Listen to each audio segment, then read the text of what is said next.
Hoje eu quero falar aqui com vocês sobre uma palavra que está no Evangelho de João, no capítulo 9.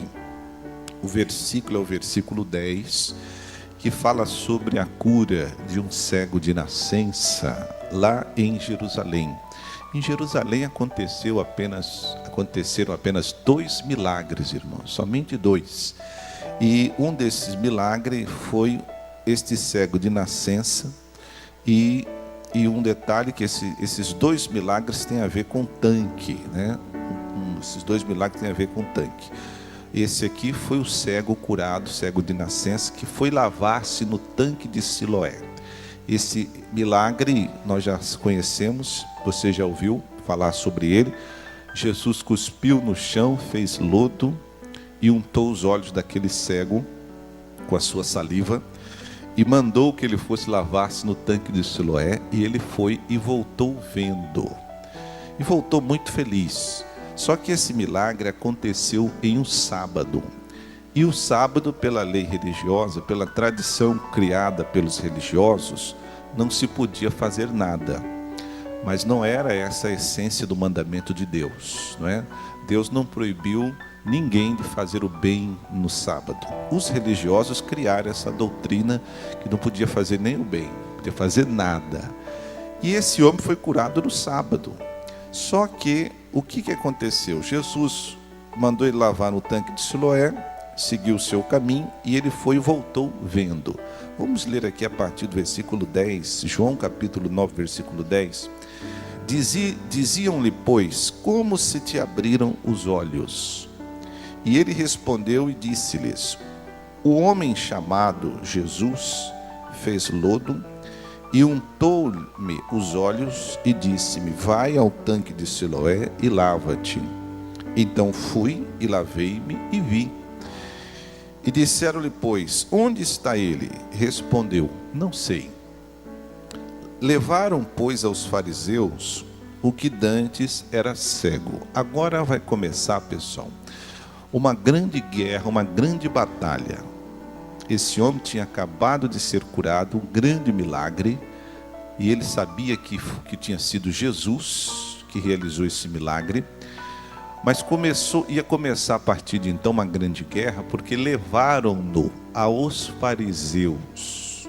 Levaram esse homem, que antes era cego, aos homens que odiavam Jesus, que eram contrários a Jesus, que não aceitavam a natureza de Jesus como Cristo e que combatiam a palavra de Jesus. Você vê que é uma guerra muito grande quando uma pessoa tem um encontro com Deus e ela começa a ter os seus olhos abertos espiritualmente, começa a ver as maravilhas do Senhor, começa a conhecer a natureza desse Deus tão lindo e maravilhoso.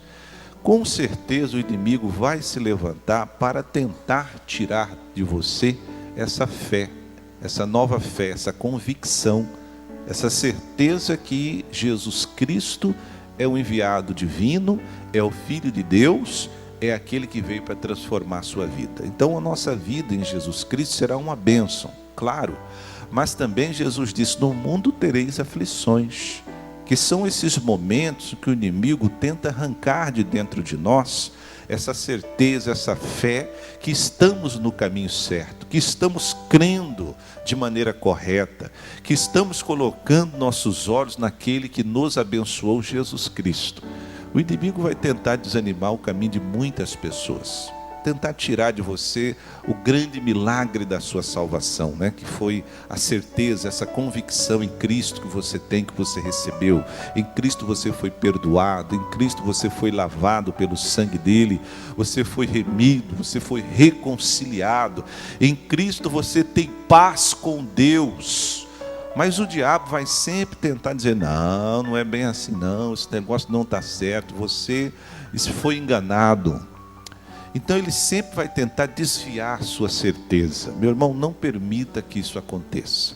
Você vai ler a partir de agora uma grande batalha travada por esse homem que foi curado, porque os fariseus não queriam aprovar aquele milagre, não queriam aceitar aquela obra, e tentaram convencer esse homem que Jesus era uma fraude, era um impostor, era um falso profeta. Porque se ele acreditasse que Jesus fosse uma fraude, ele poderia correr o risco de perder as grandes coisas que Deus queria fazer na vida dele. Vamos ler aqui o que os fariseus indagaram esse homem. E disseram-lhe, pois, onde está ele? Respondeu, não sei. Levaram, pois, aos fariseus o que dantes era cego. E era sábado quando Jesus fez o lodo e abriu os olhos. Tornaram, pois, também os fariseus a perguntar-lhe como vira. E ele lhes disse, pôs-me lodo sobre os olhos, lavei-me e vejo. Já é a segunda vez que indagaram ele. Quando ele chegou, perguntaram, meu amigo, como é que você ficou bom? Aí ele falou, olha, Jesus cuspiu no chão, fez um lodo, passou nos meus olhos, eu fui no tanque, me lavei e estou vendo. Então vamos levar você ali nos fariseus. Aí quando ele chegou, os fariseus perguntaram, como é que você viu? Como é que você vê? Aí ele, de novo, eu era cego de nascença, Jesus veio, cuspiu no chão, passou dos meus olhos, me mandou lavar no tanque, eu fui e estou vendo. Segunda vez. E os fariseus ouviram aquilo e não aceitaram. Veja só, houve até um debate entre eles. No versículo 16. Então alguns dos fariseus diziam, este homem não é de Deus, pois não guarda o sábado. Diziam outros, como pode um pecador fazer tais sinais? E havia dissensão entre eles. Você vê que até entre eles, os fariseus, tinha lá aquelas pessoas que ficavam pensando, como é que alguém que não é de Deus pode fazer um milagre desse? Você vê que o inimigo consegue cegar muitas pessoas, mas se a pessoa, irmãos, parar um pouquinho, começar a refletir, ela vai entender que não tem um caminho verdadeiro, um caminho melhor do que o caminho de Deus, o caminho de Jesus. Se você parar um pouquinho, olhar para a sua vida, olhar para Jesus e olhar para o mundo, rapidamente você vai chegar à conclusão que o mundo é um engano, que tudo que o mundo tentar trazer, oferecer para você, é temporal, é passageiro, é alegria momentânea. Já Jesus Cristo não, Jesus abre para você a vida e Ele te dá essa vida. E que vida é essa, pastor Hugo? É a vida eterna, é completamente diferente. Então até entre esses homens que eram contrários à natureza messiânica, a Jesus Cristo, entre eles haviam alguns que não estavam assim, vamos assim dizer, estavam refletindo, pensando acerca dos grandes milagres que Jesus estava fazendo. Mas a maioria negavam firmemente que Jesus não era de Deus. Como é que pode, né? Mas existe isso. Pessoas que tentam negar a natureza divina, a natureza messiânica, Jesus como Salvador. Ainda existe. É muito difícil você encontrar essas pessoas hoje. Ninguém hoje vai negar Jesus no sentido de negá-lo literalmente. Mas muitas pessoas têm depreciado a pessoa de Cristo, tratado ele como se fosse algo comum, diminuído, colocado ele como terceira pessoa, segunda pessoa, e não como Senhor. Jesus disse, buscar em primeiro lugar o reino de Deus e a sua justiça. Então Jesus Cristo, que é a justiça de Deus por nós na cruz, tem sido tratado como algo secundário, como algo sem tanto significado. E isto é uma forma de desprezo aos olhos de Deus. Não, pessoal, Jesus é Senhor da nossa vida. Jesus é o primeiro, é aquele que detém o direito, toda a honra, não metade da honra, toda a glória, e não só um pouquinho de glória, não é toda. Toda a glória pela minha vida, pelo meu respirar, por tudo que eu tenho, tudo que eu sou, toda a honra, toda a glória pertence ao nosso Senhor Jesus Cristo. Pode aplaudir esse Deus maravilhoso. Não aceite que nenhum tipo de pensamento roube de Jesus aquilo que Ele é. Veja que esse homem entrou numa atmosfera ali muito pesada. Ele foi levado aos fariseus, aqueles homens totalmente contrários à natureza messiânica de Cristo, que não reconheciam Jesus como Senhor, como Filho de Deus, e ele estava ali, naquele ambiente, um ambiente pesadíssimo, né? Imagina você entrar num lugar onde todo mundo é contra a fé em Jesus Cristo, só você é crente. É pesado, sim ou não? Com certeza. Continuando, no versículo 18 diz assim: os judeus, porém, não creram que ele tivesse sido cego e que agora visse, enquanto não chamaram os pais do que agora via. Está vendo? Os fariseus não acreditaram de maneira nenhuma. Não, você é mentiroso, você não nasceu cego coisa nenhuma. É claro que eu nasci cego, e nasci cego de nascença. Não, nós não acreditamos. Então eles não aceitavam, não aprovavam, não recebiam as obras redentoras de Deus. E os fariseus disseram: nós só vamos aceitar se os seus pais vierem aqui e derem testemunho. Enquanto seus pais não chegarem aqui para testemunhar se você era ou não era, nós não atestamos e não aceitamos esse milagre. Então são duros de coração. Eles não aceitam, rejeitam e resistem à obra de nosso Senhor Jesus Cristo. Falando em Jesus Cristo, pessoal, Jesus falou que quem não receber como uma criança. O que é uma criança? Uma criança é inocente. Uma criança, ela crê, ela acredita, ela se entrega, ela confia. Se você der um bombom, uma bala para ela, ela não vê maldade, ela pega rapidamente. Então, no sentido da fé, tudo aquilo que você tem aprendido de Jesus, não deixe esse pensamento crítico, contrário, muitas vezes rebelde, esse pensamento que demora a assimilar, receber, crer naquilo que Jesus está falando contigo. Tem muitas pessoas que, se não fosse a misericórdia de Jesus, já tinha se perdido, porque Jesus é paciente. Jesus fala uma vez, a pessoa não recebe. Aí Jesus passa um mês, fala de novo, ela não aceito. Aí passa um mês, 2 meses, 3 meses, passa um ano, e Jesus é misericordioso. Mas chega uma hora, pessoal, que o mundo prepara as armadilhas, que ele vai tentar, ele sabe que Deus está trabalhando para salvar aquela pessoa, mas a pessoa é resistente, o coração dela está duro, parecendo pedra, ela não quer reconhecer que aquelas são as palavras salvadoras, aquele é o caminho, eu tenho que me entregar a esse caminho, eu tenho que viver a minha fé nesse caminho, Jesus, Deus está me chamando. Como tem pessoas que têm hoje uma grande dificuldade para entender que Deus está chamando, é como se Deus dissesse: venha, venha, mas a pessoa diz: não, não é hora, não vou. O que é isso? Isso é dureza, é um pouco de farisaísmo. Perceba que os fariseus aqui, eles não receberam o milagre de Cristo, eles colocaram empecilho: não, você não era cego, você está mentindo, isso não é um milagre. Eles não queriam aceitar aquela obra.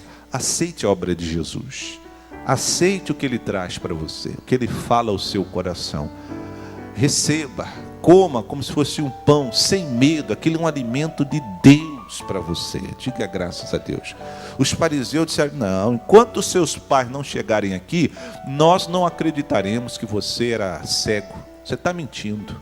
Aí foram chamar os pais. Veja o versículo seguinte, versículo 19: e perguntaram-lhe, dizendo: é este vosso filho? E vós dizeis ter nascido cego, como pois vê agora? Seus pais responderam e disseram-lhes: sabemos que este é nosso filho e que nasceu cego, mas como agora vê, não sabemos. Ou quem lhe tem aberto os olhos, não sabemos. Tem idade, perguntai-lhe a ele mesmo, e ele falará por si mesmo. Então você percebe que os pais, eles não queriam se meter naquela situação. Aparentemente estavam com medo. Eles simplesmente responderam: olha, esse aí é nosso filho, sim, e nós sabemos porque ele nasceu cego, sim, isso nós sabemos. E com certeza muitas testemunhas, parentes, vizinhos e amigos. Aí os pais disseram: mas nós não sabemos como ele está enxergando, nós não sabemos quem lhe abriu os olhos, isso nós não sabemos. Claramente eles estavam com medo, porque a atmosfera estava pesada. Eles estavam no meio dos líderes religiosos que eram contrários a Cristo. E por que eles estavam com medo? No versículo 22, seus pais disseram isso porque temiam os judeus, porquanto já os judeus tinham resolvido que se alguém confessasse ser ele o Cristo, fosse expulso da onde? Da sinagoga. Então os judeus já tinham advertido o povo. Nas reuniões os fariseus pregavam dizendo assim: olha pessoal, quem aqui tem um tal de Jesus pregando, curando por aí, ele está fazendo milagre por aí, mas é tudo falso, hein? E olha, quem aqui confessar, andar dizendo que ele é o Cristo, o enviado, o Messias, vai ser expulso aqui da igreja, viu? Então os líderes judeus, eles colocavam medo no coração do povo. É aquele tipo de congregação onde é pregado só o medo, né? Isso não é um lugar onde Deus habita. Jesus não está nesses lugares. Jesus não põe medo em ninguém. Ao contrário, Jesus liberta do medo. Diga graças a Deus.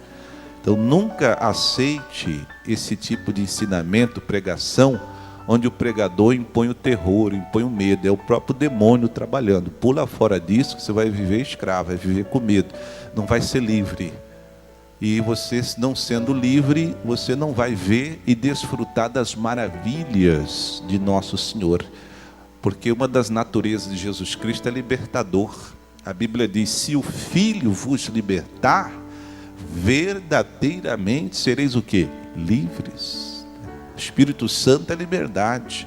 Você hoje olha para Jesus, pode confiar, depender totalmente desse Deus, confiar nele, e você está na mão dele, como nós lemos semana passada: ninguém vos arrebatará das minhas mãos, e nem das mãos de meu Pai. Diga graças a Deus. Então não tem que ter medo de ninguém, você é de Deus. Mas os fariseus trabalhavam no terror, na sinagoga deles, quando eles iam pregar o medo, ameaçando, usando texto bíblico para ameaçar o povo. Isso é a coisa mais baixa que existe.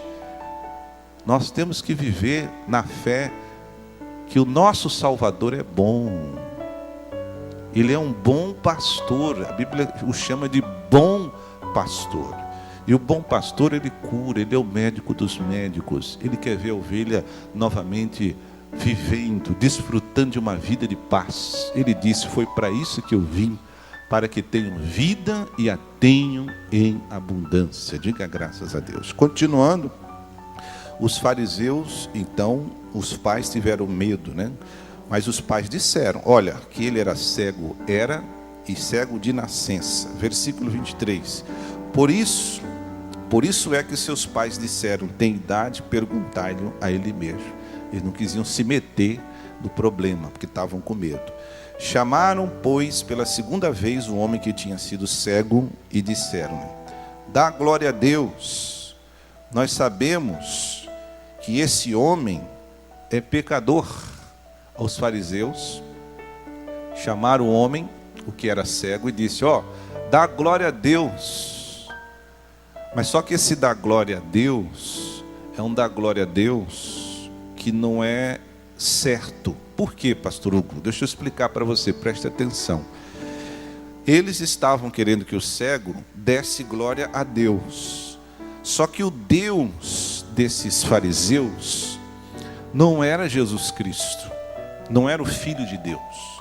Nós precisamos entender um princípio, presta atenção. Se alguém quiser ir a Deus hoje, ele só pode ir a Deus através de quem, igreja? De Jesus. Jesus falou assim: ninguém vem ao Pai a não ser por mim. Então os fariseus estavam dizendo para o homem: dê glória a Deus e não a Jesus. Então isso é errado. Esse é um glória a Deus errado. Quando você dá glória a Deus rejeitando o Filho, o seu glória a Deus não vale. Se o Filho não for Senhor da sua vida, se o Filho não for o seu Salvador, o seu glória a Deus não é aceito. Por mais que a pessoa seja sincera, no mundo tem muita gente que dá a glória a Deus sem conhecer Jesus. Aí é por ignorância. Eu creio que muitos de nós, antes de aceitarmos a Cristo como Senhor e Salvador de nossa vida, nós orávamos direto ao Pai, falávamos direto com o Pai, mas sem conhecer Jesus. Nós não aprendemos, não sabíamos que tínhamos que primeiro ir a Deus em nome de Jesus.